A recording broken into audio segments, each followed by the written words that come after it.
El Antiguo Egipto, una época histórica muy valiosa que duró más de 6000 años.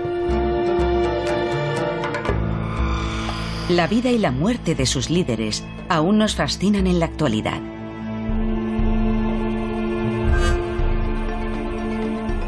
Venimos a museos como este para hacernos una idea de la grandeza del Antiguo Egipto. Estatuas monumentales de hombres monumentales. Pero cuando contemplamos todos estos rostros, vemos solo eso, hombres. ¿Dónde están las mujeres del Antiguo Egipto? Por supuesto, la más famosa es Cleopatra la Grande. Pero para verlas tenemos que pasar de lo monumental a lo pequeño, porque la mayoría de las imágenes de las grandes mujeres están en forma de moneda. ¿Pero qué pasa con las mujeres que vivieron antes que Cleopatra? Quiero averiguar quiénes fueron. Si se sabe dónde buscar, la historia del Antiguo Egipto también es una historia de mujeres extraordinarias que dejaron tras de sí un legado asombroso. Ahí está, Arsínoe, la reina faraón, la diosa. El Antiguo Egipto era una sociedad en la que las mujeres tenían más derechos que ninguna otra del mundo antiguo. Voy a investigar a 4 de mis mujeres favoritas. Cada una fue una pionera que, de un modo u otro, abrió el camino para las siguientes. La Madre Venerada. Tal vez parezca un agujero en el suelo, pero aquí es donde comenzó todo. La poderosa líder. Mírame, soy un faraón. La perfecta diplomática. No era solo hermosa, esta mujer también era inteligente. Y Cleopatra representa el modelo a seguir. Sabía que el conocimiento significaba poder. Juntas crearon un legado de liderazgo femenino que no solo influiría sobre Cleopatra, sino también sobre las generaciones venideras. Estas mujeres fueron ejemplos increíbles para nosotros, incluso en el mundo moderno. Y contando su historia, contemplaré esta gran civilización a través de los ojos de la otra mitad del Antiguo Egipto. Sus mujeres. Las reinas perdidas de Egipto.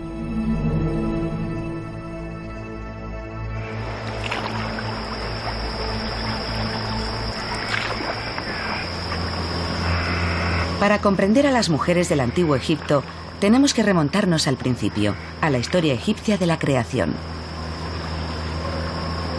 Una historia que dio a sus mujeres unos poderes y un estatus sin parangón. Poderes heredados de los mismísimos dioses.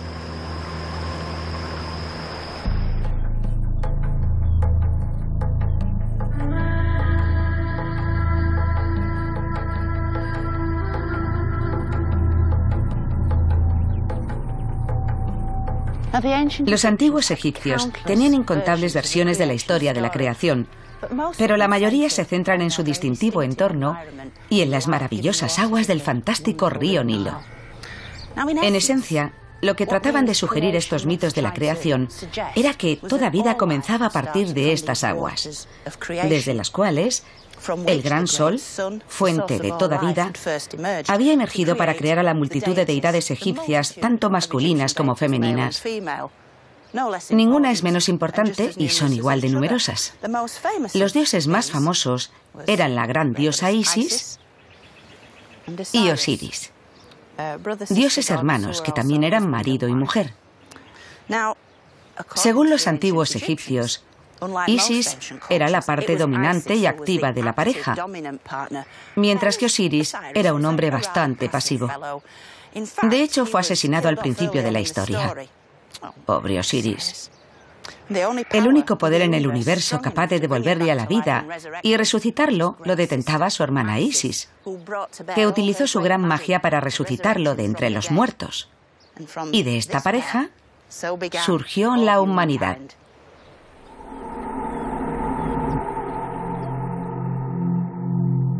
Las historias de Isis, esta poderosa mujer mítica, son claves para comprender la preeminencia que tenían las mujeres en la vida egipcia. Isis era venerada como una figura materna divina. Y la primera mujer gobernante a la que voy a buscar alcanzó su propio poder y prestigio como madre. Vivió en la primera época de los faraones, conocida como el Imperio Antiguo, hace más de 4500 años. Y se llamaba Eteferes.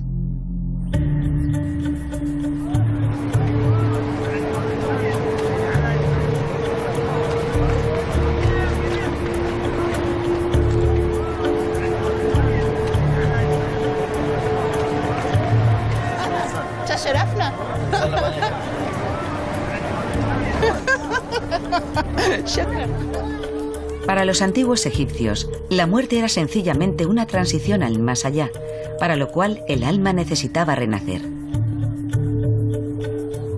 Y a fin de albergar tanto sus almas como sus cuerpos, la élite egipcia construía tumbas muy complejas. La tumba más espectacular de todas es la Gran Pirámide de Giza, lugar de descanso del poderoso líder del antiguo reino, el faraón Keops. Todo el mundo viene a Egipto a verlas, y son enormes, son inmensas e imponentes. Pero yo he venido para ver algo incluso más interesante. Es por aquí.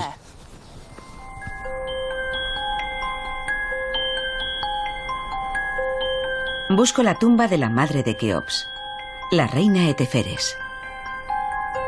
Como madre del rey, parece que Keops quería enterrarla cerca para asegurarse su renacimiento en el más allá.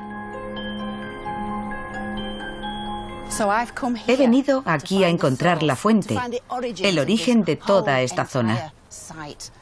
Todo comenzó aquí. Parece un agujero en el suelo, pero aquí es donde empezó todo. Esta es la entrada a la tumba de Eteferes. Y creo que fue la fuerza de esta madre la que dio forma a esta llanura para toda la eternidad. En la época de Eteferes, este paisaje era muy especial. Estaba al borde del desierto, donde los egipcios enterraban a sus muertos, en las tierras del oeste, donde se ponía el sol. Y aún así, en aquella época, esta llanura no tenía nada. El resto de esta necrópolis se fue desarrollando a partir de que su tumba se ubicara aquí y se llenó de espectaculares tesoros. A 20 metros de profundidad está la cámara mortuoria que contenía los objetos personales de Eteferes, que estaban recubiertos de oro y que se encontraron en 1925.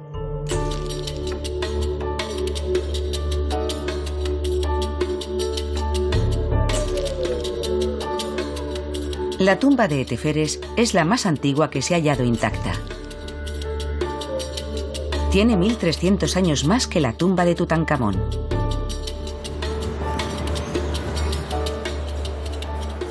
Y todo el contenido de esa pequeña tumba se trajo aquí, a este pequeño rincón del Museo del Cairo.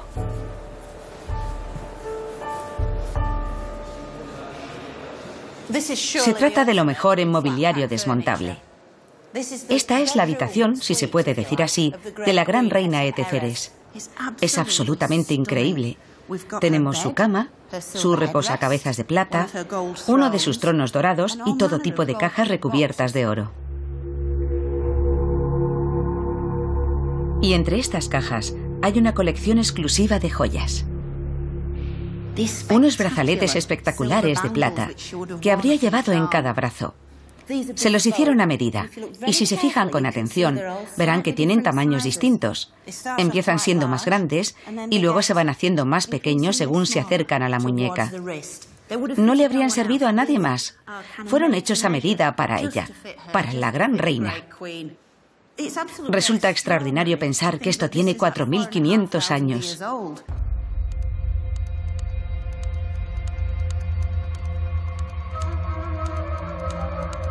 Como madre del rey Keops, Eteferes era la mujer más importante de su vida. Por lo tanto, él se aseguró de que su tumba se llenara de todos los lujos que podría necesitar en el más allá. Esta fabulosa silla de oro fue un regalo para la reina de parte de su hijo. Es una obra de arte fantástica. Sus títulos están grabados en estos jeroglíficos de oro, por detrás de la silla, incrustados en esta madera como de ébano. Se puede ver la pequeña figura de la abeja y la planta e inmediatamente debajo está el buitre. Eso significa madre. Madre del rey del Alto y Bajo Egipto. El siguiente símbolo es un halcón dorado que significa compañera de Horus. Y luego descendemos por estos maravillosos títulos que Teferes tuvo en vida. Supervisora de asuntos de palacio. Aquella cuyas órdenes siempre se cumplen. Hija de los dioses. Y los últimos 6 jeroglíficos componen el nombre de Teferes. Y el último de todos es el llamado determinativo y la representa en el trono. Es cuando nos encontramos cara a cara con ella personalmente.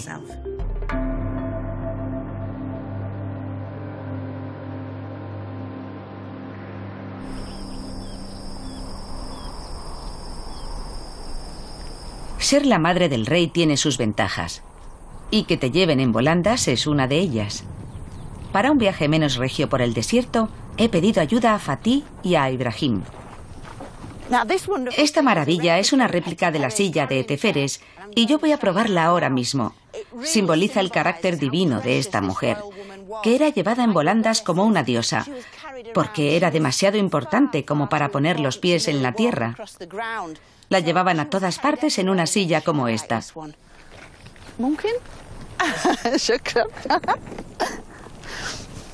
واحد اثنين ثلاثة ألف.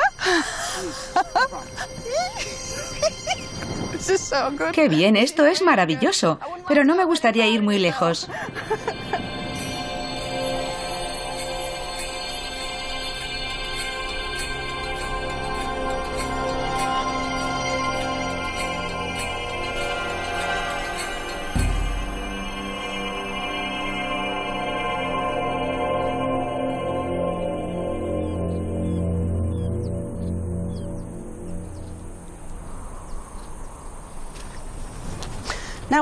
Aunque en cierto modo Teferes fue el origen de todo esto, era simplemente la madre del rey. Tal vez le dio a luz, le guió durante toda su vida y le permitió entrar en el siguiente mundo. Pero ella solo llegó a ser madre del rey, al contrario que mi próxima mujer poderosa, la reina faraón definitiva.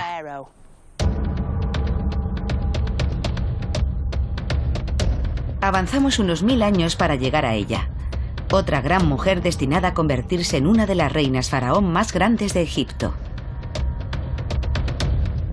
Se llamaba Hatshepsut.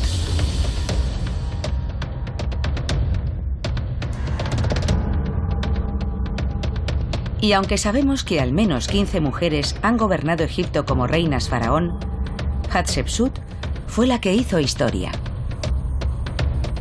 Como constructora de monumentos y como guerrera.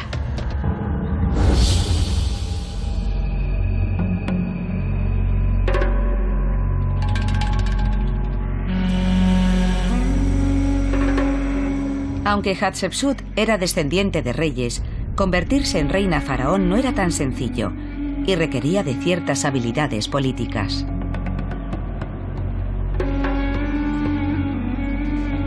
Tras la muerte de su esposo, el faraón, su hijastro y heredero al trono era demasiado joven para gobernar. Por tanto, Hatshepsut debía gobernar en su lugar hasta que éste fuera finalmente coronado rey. Pero ¿cómo logró conservar el poder?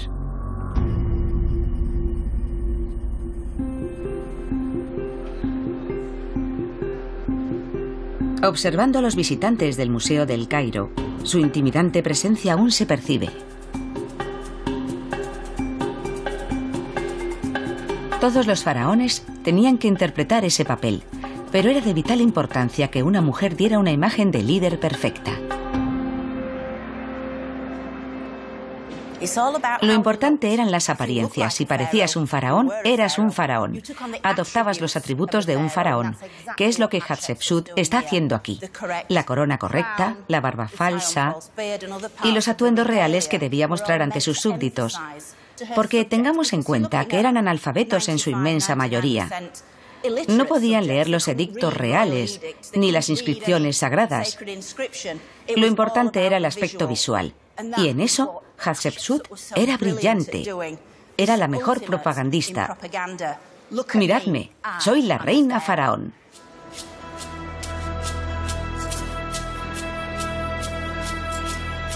Llevar una barba falsa estaba considerado como un atributo divino de los dioses.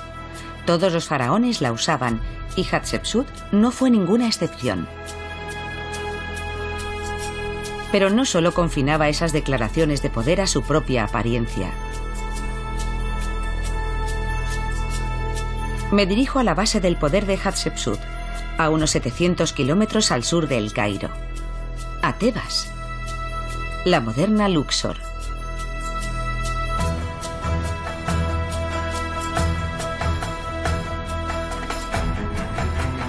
Aquí, Hatshepsut remodeló el paisaje con una serie de edificios monumentales. El más famoso es el sublime templo funerario de Deir el-Bahari.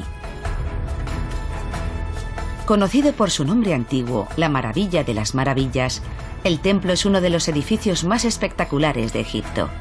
Es el monumento eterno definitivo. Parece emerger a los pies de las colinas de Tebas. El templo de Hatshepsut es una fantástica pieza de arquitectura. Sus limpias líneas geométricas contrastan a la perfección contra las rocas bajo las que se encuentran. Es uno de los templos más hermosos de Egipto y el lugar más adecuado para conmemorar la vida de la gran reina faraón Hatshepsut.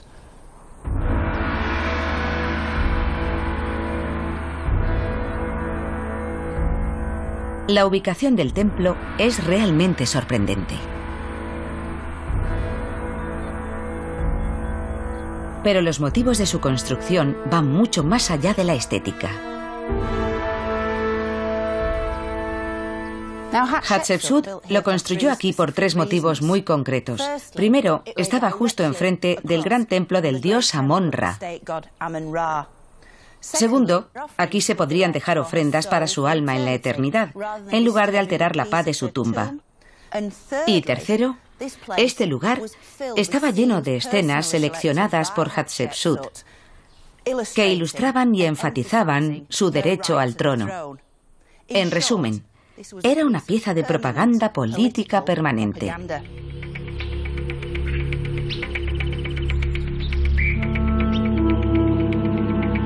Pero Hatshepsut no solo era una constructora, también era un líder militar.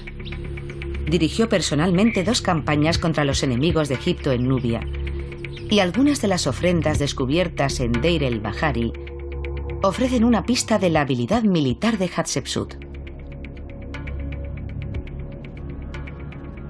Lideró a sus tropas en la batalla en al menos 2 ocasiones. Varios textos la describen como una conquistadora que atacaba con fiereza a sus enemigos. Este objeto tan especial es una ofrenda votiva que representa un hacha de bronce y lleva inscritos los nombres y títulos de Hatshepsut. Y creo que en este sencillo objeto se representa a la mujer faraón y guerrero. Es un objeto maravilloso.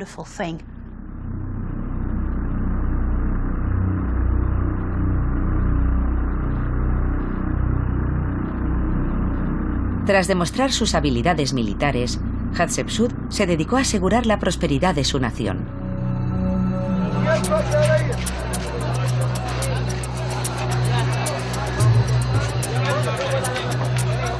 Formó alianzas económicas que trajeron riqueza al país, comerciando con reinos como Punt al sur, en la costa del Mar Rojo.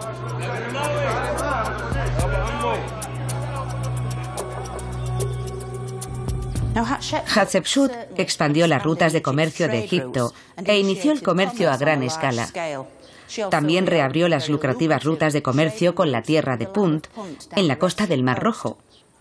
Y podemos ver esa escena detrás de nosotros. Estos son los egipcios llegando a Punt.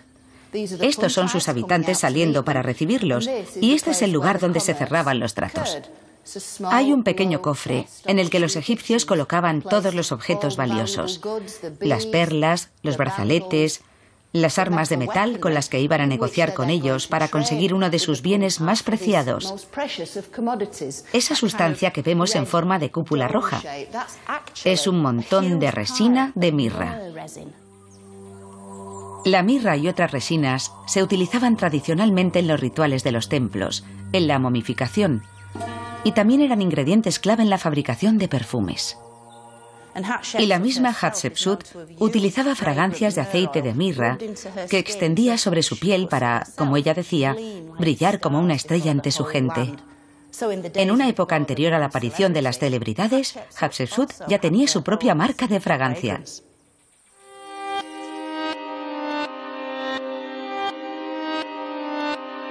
Los detalles de estas escenas ayudan a reconstruir cómo Hatshepsut logró permanecer en el poder más de 20 años. Pero a través de un curioso objeto, incluso puedo experimentar un viaje en el tiempo. Es increíble. Este pequeño recipiente de alabastro aún alberga su contenido original tras casi 3.500 años. Y sus nombres y títulos están inscritos en la parte delantera. Pero miren dentro, es la resina importada, el material que aparecía en los muros de Deir el-Bahari. Y aquí está.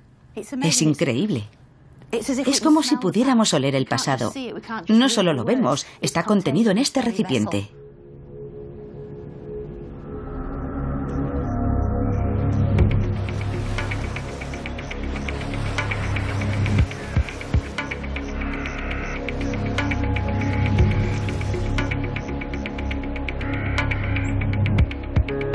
Hatshepsut detentó el poder durante más de 2 décadas de paz y prosperidad, siendo la monarca con mayores logros que había conocido Egipto.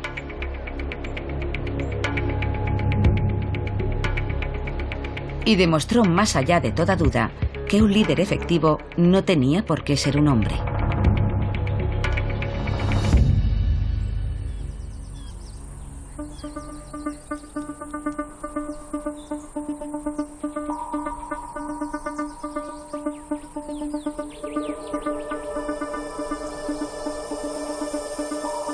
Como parte del plan maestro de Hatshepsut para la posteridad, encargó 2 pares de obeliscos de granito rosa para el templo de Karnak.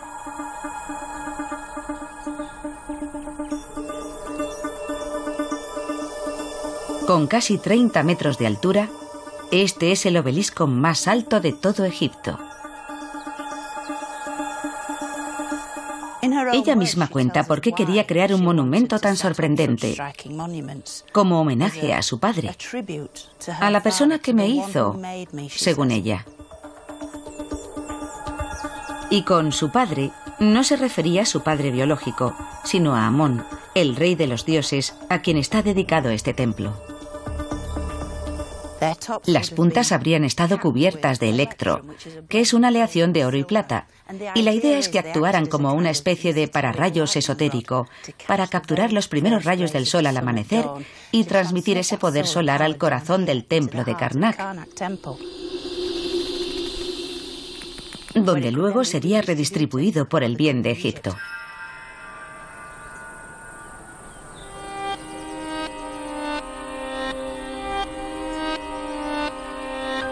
El templo de Karnak es el lugar donde se adoraba al dios Amón. Este inmenso complejo religioso era continuamente expandido y adornado por los diferentes gobernantes. Y Hatshepsut se aseguró de que homenajearan al rey de los dioses con el mejor de los estilos.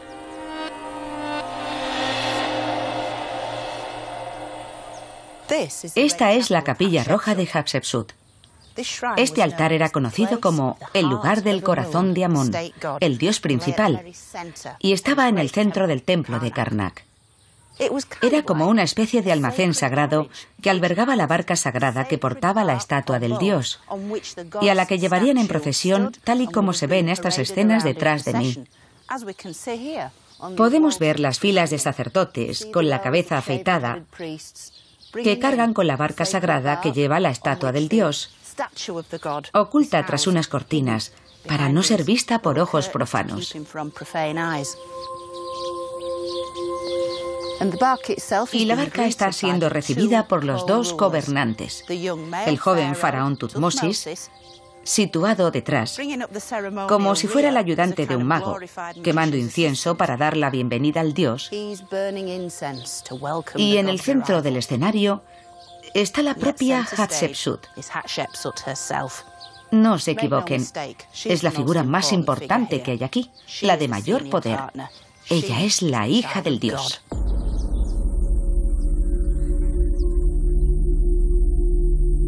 Con tales dones, Hatshepsut demostraba su veneración hacia Amón.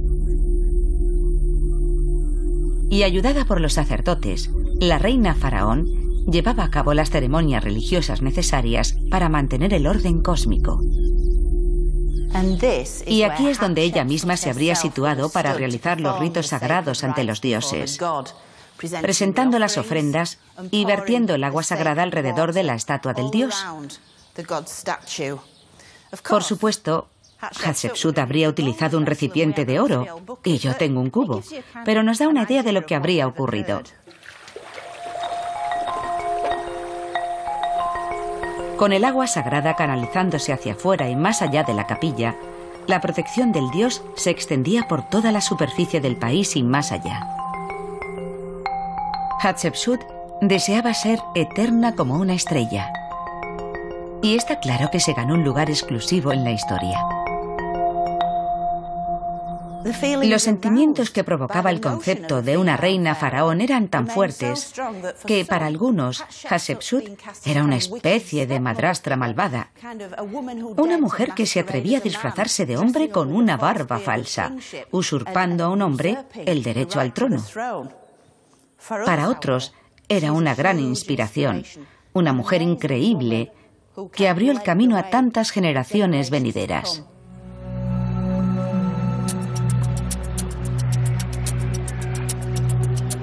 El reinado de Hatshepsut fue un triunfo, y aún así, tras su muerte, su hijastro tomó el poder, y con ello el reinado femenino finalizó de momento.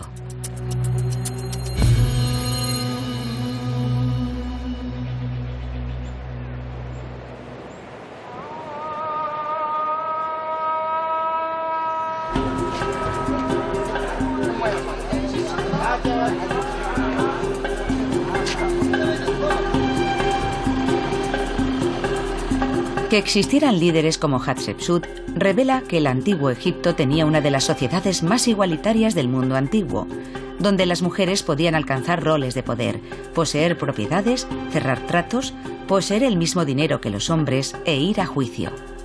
Eso suena razonable ahora, pero entonces era tremendamente inusual.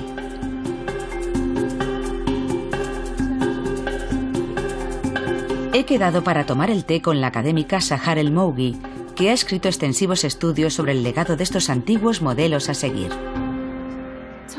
Dime, Sahar, en cuanto a las mujeres líderes del antiguo Egipto, ¿te resultó fácil aprender cosas sobre ellas y su legado? Porque en la literatura egiptológica hay muy poco escrito sobre ellas. Parece que las han metido bajo la alfombra académica. Pero ¿cuál es la situación en Egipto? ¿Fue distinto para ti? Yo crecí sin saber nada sobre esas mujeres, salvo escasas referencias que aparecían en los aburridos libros de texto del colegio. Cuando me ponía a escribir, era como si estuviera conociendo a mis madres y abuelas. Y por eso en mis escritos, esas diosas vuelven a la vida como figuras inspiradoras. El poder que recibí aprendiendo sobre ellas con mis propios ojos fue inmenso, fue mágico, fue algo como, vaya, de aquí es de donde vengo.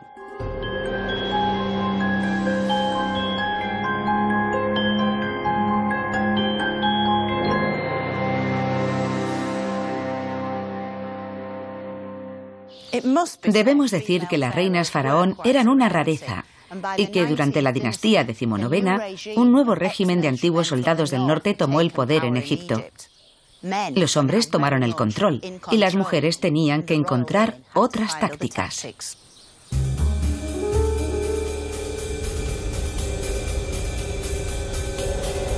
Unos 150 años después de la muerte de Hatshepsut, mi próxima mujer utilizó sus habilidades diplomáticas para situarse en el centro de la política egipcia. Se llamaba Nefertari, que significa la más encantadora de todas. Nefertari no solo era hermosa, sino que también era una de las reinas consortes más inteligentes.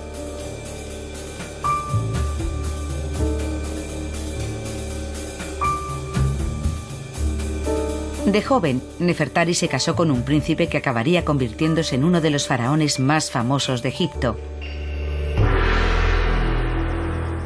Ramsés II.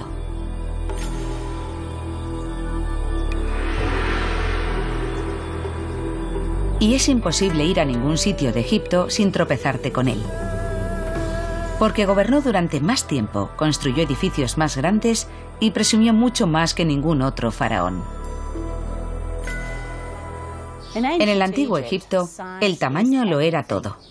Ramsés había sido descrito como el gigante planeta Júpiter, brillante desde la distancia, pero básicamente una bola de gas.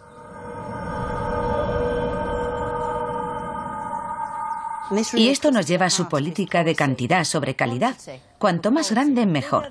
Y eso se expresa en esta estatua, en la que podemos ver a Ramsés a una escala colosal, mientras su esposa favorita, Nefertari, se aferra a su pierna, sin llegarle ni a la altura de la rodilla. Para conocer más sobre ella, tenemos que atravesar las fronteras tradicionales de Egipto.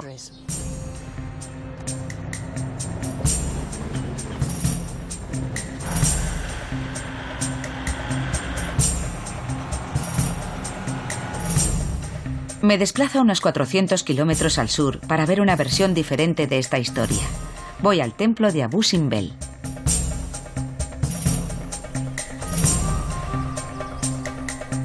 Como uno de los ejemplos más monumentales del poder faraónico, se construyó en la frontera con la inestable Nubia y fue diseñado para infundir temor y respeto en todos aquellos que se atrevían a pasar a Egipto a través del Nilo.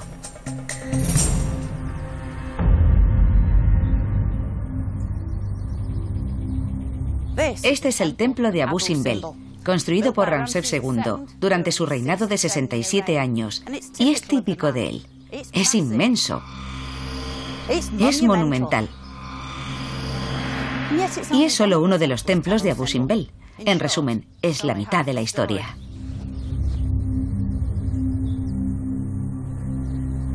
La historia que me interesa de verdad está al lado. Dentro de un templo dedicado por una vez, no a Ramsés, sino a su esposa.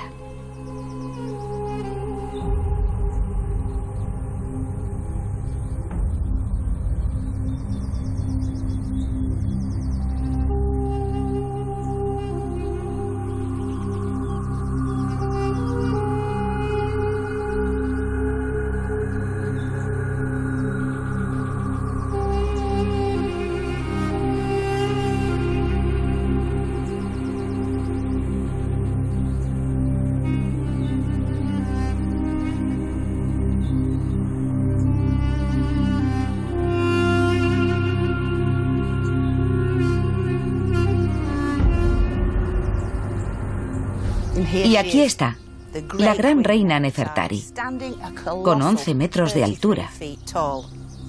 Y si se fijan con atención, verán que es un poco más alta que su famoso esposo, Ramsés II, gracias a la corona de plumas que lleva. Estos templos, edificados para dejar testimonio, transmiten con su tamaño un mensaje estratégico y político que ponía a Nefertari en el centro del poder.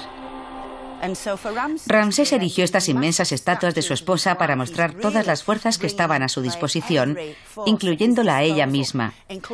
Esa mujer que en su casa era representada a mucha menor escala, pero aquí en Nubia, en este territorio desértico y ante tribus inestables, él necesitaba su ayuda, y ella era una fuerza muy potente.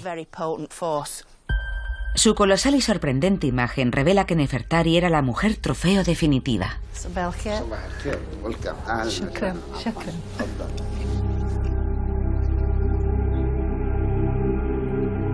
En el interior de su templo, Nefertari aparece en varias escenas realizando una serie de ritos sagrados, desempeñando un papel activo al lado de su esposo.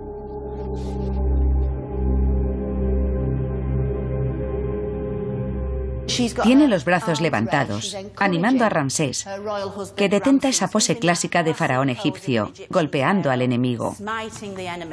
Básicamente, se trata de una ejecución. Ellos se arrodillan. El rey sujeta su cabeza. Y una vez en esa posición, los golpea con su arma. Les abre la cabeza.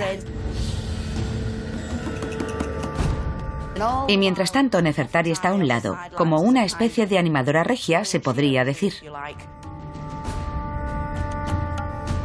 Dos caras de la misma moneda, sin tener ella menor valor que su esposo. Es una escena muy potente.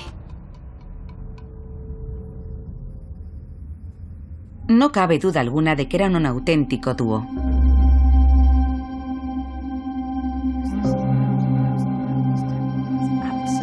El egiptólogo y director de Abu Simbel, el Dr. Ahmed Salah, ha pasado muchos años estudiando las imágenes de ambos templos. ¿Hay suficiente información en el material del que disponemos que nos dé a entender cómo eran ellos como pareja? Él la quería mucho. Se casó con ella antes de subir al trono. Por lo tanto, lo hizo enamorado. Ella le acompañaba como si fuera su ayudante. Parece que cuando Nefertari se desplazó hasta aquí, tan al sur, su salud empezó a desvanecerse rápidamente. Lo triste es que Nefertari no llegó a ver su templo. Estaba enferma. Se quedó en el barco. Tal vez pudo ver las estatuas de fuera, pero no el interior de su templo. Es una pena que solo pudiera ver el exterior. Al menos vio sus estatuas. Es una historia triste. Es triste. Creo que estos fueron los últimos momentos de Nefertari. Hablamos del 24º año de su reinado. Ese sería el último año de Nefertari, porque creo que cuando volvió a Tebas, murió y fue enterrada allí.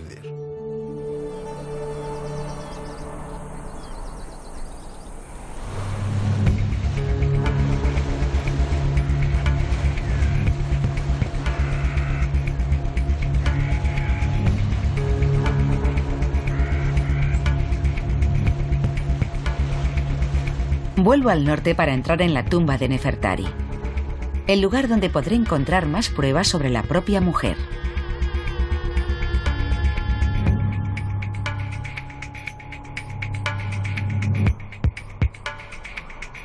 Situada en el Valle de las Reinas, sus escenas son tan frágiles que el acceso es limitado. Me han dado permiso para abrir personalmente la tumba de Nefertari, la esposa de Ramsés II. Y estoy muy emocionada porque es una tumba preciosa. Solo la he visto una vez cuando era mucho más joven, así que va a ser un regalo especial. ¡Qué llave más grande! ¡Dios mío! ¡Vaya! Vaya, madre mía. En 520 metros cuadrados, estas imágenes tan hermosas describen su viaje al más allá.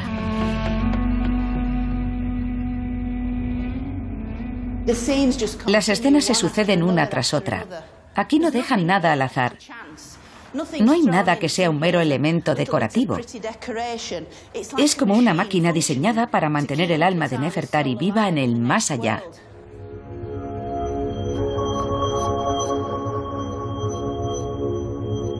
Se concedió una gran atención a su apariencia. Sus ojos y cejas están pintados de negro, con un sutil tono rojo en las mejillas y labios, y unas exquisitas joyas doradas adornan su cuerpo. Nefertari, la más hermosa de todas. Su nombre implica una belleza increíble. Y lo cierto es que está a la altura de su nombre. Es la mujer más guapa de todas. Era preciosa. Pero una escena en concreto muestra a Nefertari en compañía de Tot, el dios de la sabiduría y la escritura, que fue seleccionado por un motivo. Nos encontramos con esta escena maravillosa, que está relacionada con lo que sabemos de Nefertari en vida. Nefertari eligió la escena del pesaje del corazón, la escena del juicio del libro de los muertos, y está escrita, pero también ilustrada, de una forma exclusiva, porque aquí va vestida como una devota del dios Thoth, representado con la cabeza de Ibis. Y el énfasis en la escritura se puede ver en la paleta de escriba, que está situada entre Nefertari y el dios Thoth. Ahí se presenta ante él y le dice: soy una escriba, soy una escriba. Es una declaración muy enfática. Esta mujer no solo era hermosa, sino también muy inteligente. Como consorte real, por supuesto, habría tenido sus propios escribas que le harían el trabajo. Pero ser capaz de leer y escribir jeroglíficos era entonces considerado el mayor de los logros académicos. Y Nefertari se aseguró de que sus credenciales quedaran bien claras para la posteridad.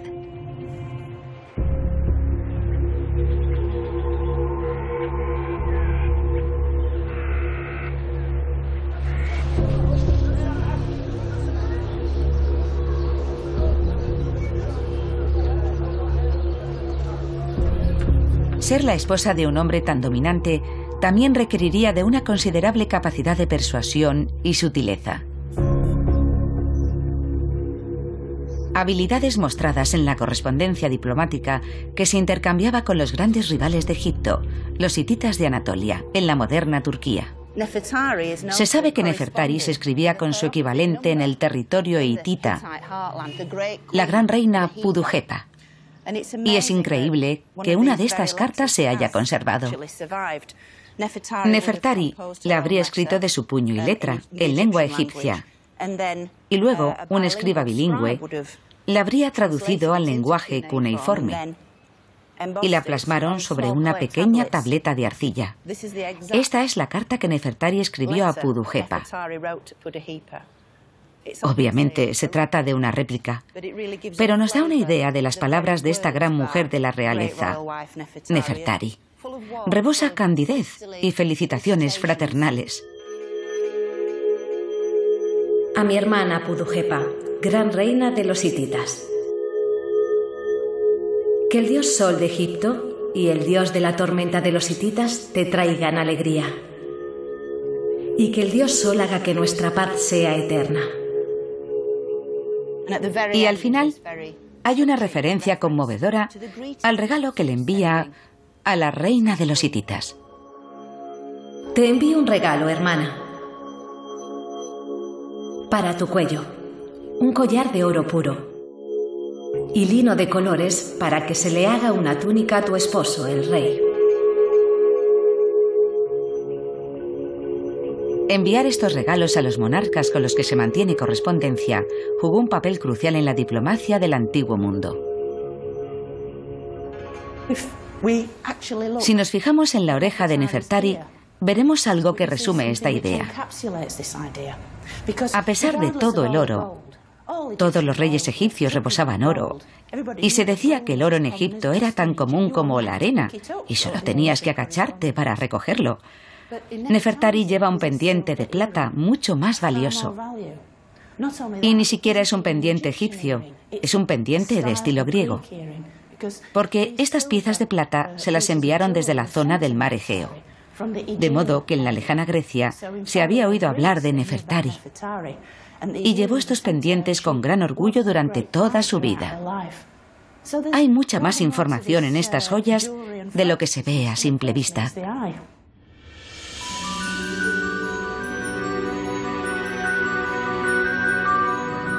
Entre tanta joya y esplendor, Nefertari pudo descansar finalmente del mismo modo que había vivido, en una de las tumbas más espectaculares de todo Egipto. Creo que una de las cosas que más te sorprende cuando recuperas el aliento y te calmas y observas de una forma más lógica que emocional es que el esposo de Nefertari no esté aquí. El gran Ramsés no está presente por ningún lado. Está en todos los templos de Egipto. Está por todas partes. Y sin embargo, aquí, en el lugar de descanso eterno de su esposa, no hay ni una sola imagen de él. Los egiptólogos han postulado muchísimas teorías al respecto de por qué el gran Ramsés no está representado en la tumba de su esposa.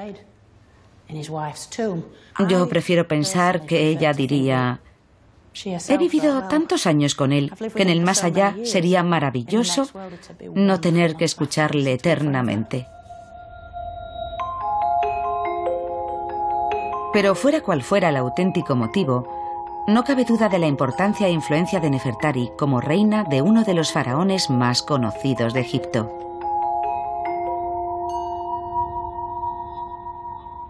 Aún así, a pesar de los esfuerzos diplomáticos de Nefertari, la suerte política de Egipto empezó a decaer muy pronto. Entre la inmensa inflación y la gran corrupción oficial, una serie de gobernantes efímeros demostraron ser incapaces de defender las fronteras del país ante las oleadas de invasores que llegaron en el primer milenio antes de Cristo. Y los que tuvieron más éxito en su empeño fueron los macedonios ptolemaicos, que cambiarían la suerte de Egipto para siempre.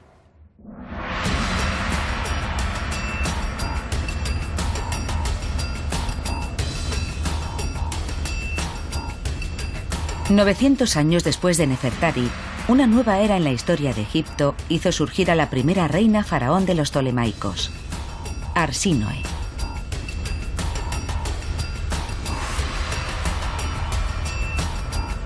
Ella sacó partido del éxito de las mujeres gobernantes que la precedieron.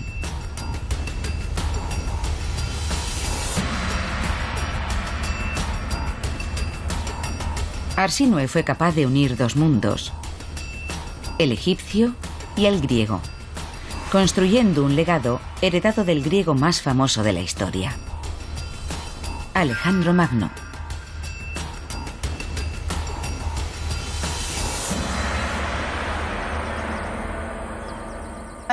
Todo el mundo conoce a Alejandro Magno, que invadió Egipto en el año 332 a.C.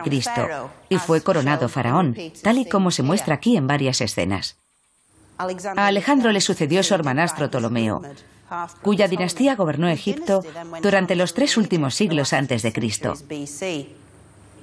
A Ptolomeo, a su vez, le sucedió su extraordinaria hija, Arsínoe, cuyos espectaculares logros siguieron el modelo de los de su tío, Alejandro. Nacida en Egipto, la adolescente Arsínoe fue enviada a Grecia para un matrimonio concertado.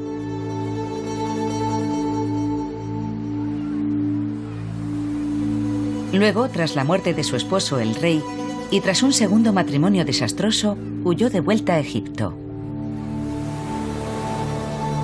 Tras haber probado el poder, Arsínoe convenció a su hermano pequeño, el faraón, de que se casara con ella.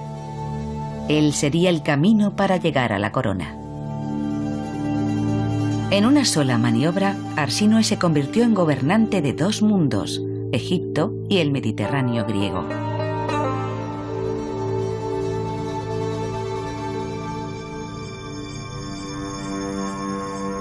A través de sus contactos internacionales, Arsínoe trajo más prosperidad, conocimientos y riquezas a Egipto que cualquier otro gobernante que la había precedido.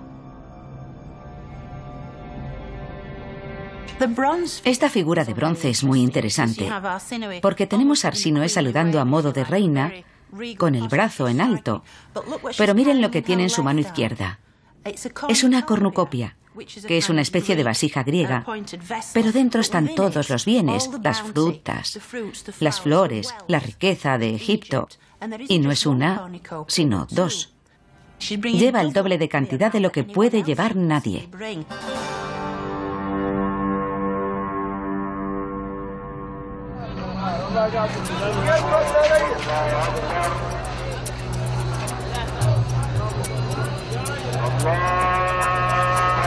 Arsínoe invirtió una gran fortuna en la nueva capital del reino, Alejandría, donde su opulento estilo de vida se mantenía gracias a un flujo continuo de importaciones exóticas desde lugares tan lejanos como la India e incluso más hacia el oriente. Y a medida que entraban en el país productos como marfil, seda y joyas, el resto de la población también prosperaba gracias a que Egipto se convirtió en el mayor mercado de la tierra. Hola. Hola.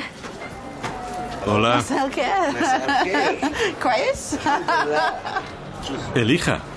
Gracias. Es muy bonito. Esmeralda, pero no auténtica. Gracias. De nada. Vamos a probar aquí.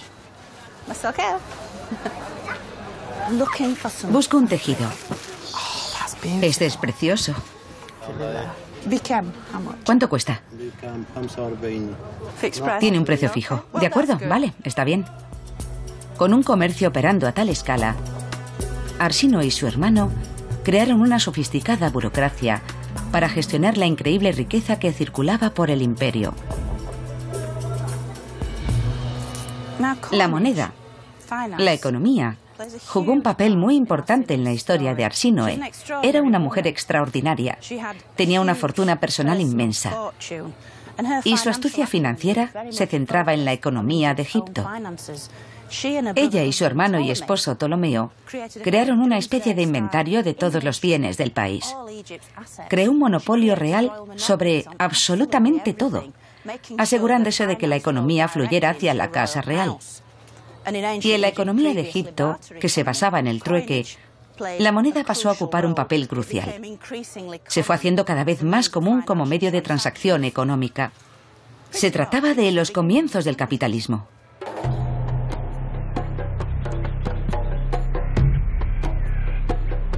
Bajo el mandato de Arsinoe, Egipto volvió a ser un lugar de riqueza y prosperidad.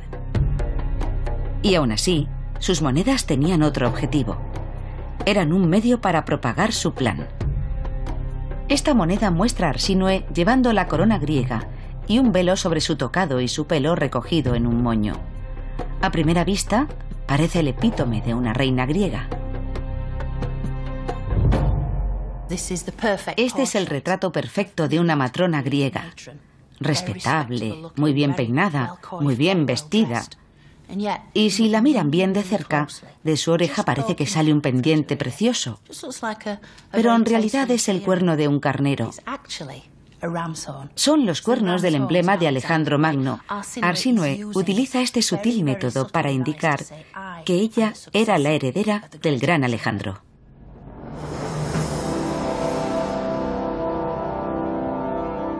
Como su heredera, Arsinoe continuó con el legado de Alejandro, cuyo emblema eran los cuernos del carnero del dios egipcio Amón. Por lo tanto, adoptando ese símbolo, Arsinoe aprovechaba una fuerza antigua, una imagen muy sutil que confirmaba su estatus como gobernante de dos mundos.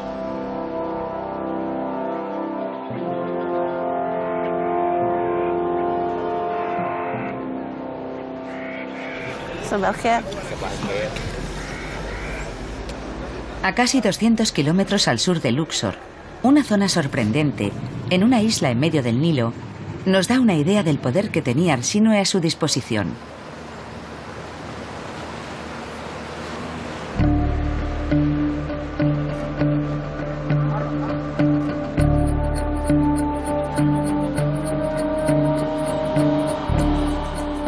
Sabemos que todos los templos de Egipto tenían estatuas de Arsinoe como la diosa residente junto con el resto de los dioses tradicionales.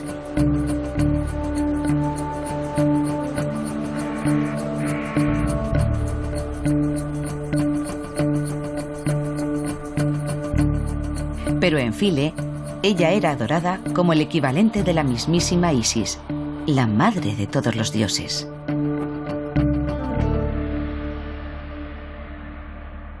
El templo de File está considerado como la perla del Nilo. Era el centro de culto de la gran diosa Isis.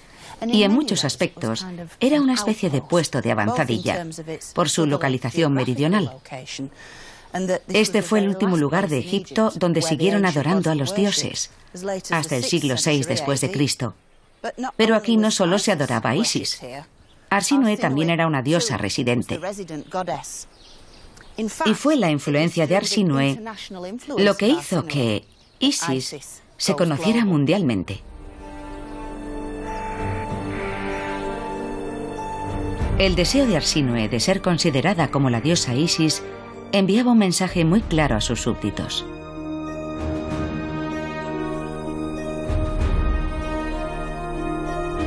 Había jugado un papel fundamental a la hora de dar forma a Egipto, tanto dentro de sus fronteras como fuera. Pero muchos de sus logros solo fueron posibles gracias a las incontables generaciones de increíbles mujeres que la habían precedido. Y en una imagen concreta, ella les rindió a todas un homenaje. Síganme, por aquí.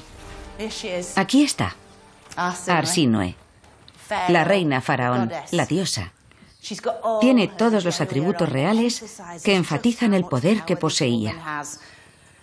Y es la corona la que nos cuenta un montón de cosas. Podemos deconstruirla para contar la historia completa de Arsínoe. Si empezamos por la misma corona, se trata de una corona roja. Representa el norte de Egipto y simboliza la idea de que Arsínoe gobernaba desde la capital, Alejandría, situada en la costa norte.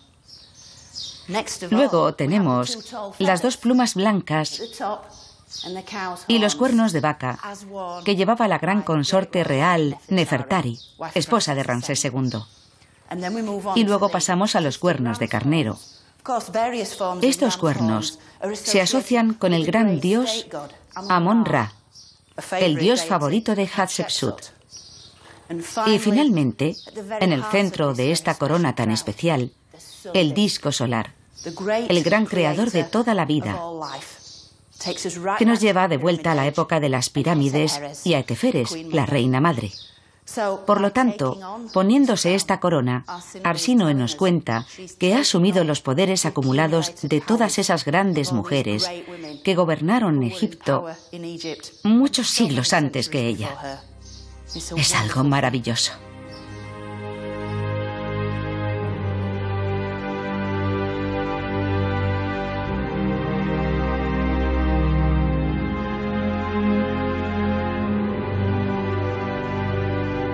Dicha corona fue adoptada posteriormente por la mismísima Cleopatra. Estas mujeres fueron sus guías a medida que Arsínoe extendía el poder de Egipto por una gran parte del mundo antiguo.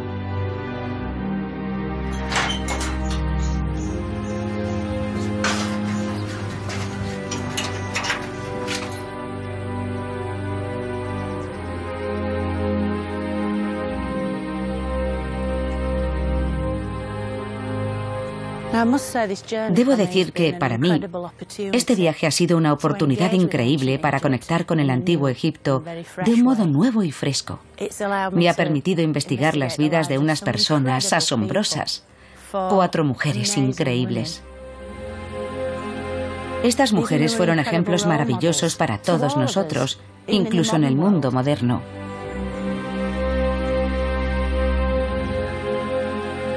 Fueron amantes, madres, reinas, diosas y reinas faraón.